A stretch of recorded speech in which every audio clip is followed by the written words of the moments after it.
दरम्यान पुष्पक एक्सप्रेसमधील काही प्रवासी मनमाडमध्ये उतरले आणि त्यांच्याशी संवाद साधले आमचे प्रतिनिधी रईस शेख यांनी पाहूया।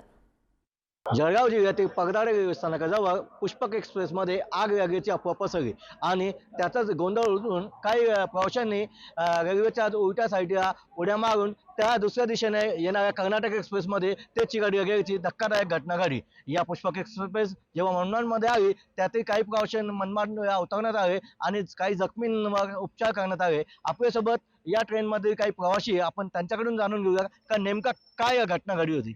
मुझे बताइए आप कहाँ से कहाँ जा रहे थे और क्या हुआ? मतलब बनारस से मतलब उधर से आ रहे थे ट्रेन बदलते हुए, फिर उसके बाद मतलब जा रहे थे पूना। तो रास्ते में ऐसी घटना हो गई, मतलब ब्रेक लगाने की वजह से धुआं उठा, फिर उसके बाद बोल रहे अफवाह उड़ा दिए बंदे कि आग लग गई आग लग गई। तो बंदे सब खिड़कियों से दरवाजों से कूदने लगे। तो साइड में मतलब रेलवे ट्रैक था एक। उधर बंदे आधे आधे उतरे आधे इधर जंगल की तरफ।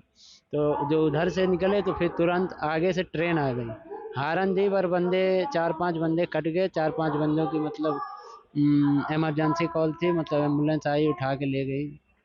हादसे के बाद रेलवे प्रशासन की मदद कितने देर में आप तक पहुंची और क्या हालात थे वहाँ? 10 से 15 मिनट तक मतलब पहुंची। क्या क्या मदद आपको की गई वहाँ पे? मदद यही कि मतलब जो इमरजेंसी मतलब गिरे थे, घाव लगा था, चोट लगी थी, उनको लादा गया, फिर उसके बाद लेके आया गया, फिर एम्बुलेंस में भरा गया, तो फिर हॉस्पिटल में गया। एकूणच पुष्पक एक्सप्रेसमध्ये जी अफवा पसरली त्याच्या निष्पाच बळी गेल्याचं प्रत्यक्षदर्शी सांगत असून रेल्वे प्रशासनाने आता याची चौकशी सुरू केली असून दोषींवर कारवाई करणार असल्याचे रेल्वे सूत्रांनी सांगितले आहे। रईस शेख, पुढारी न्यूज, मनमाड, नाशिक।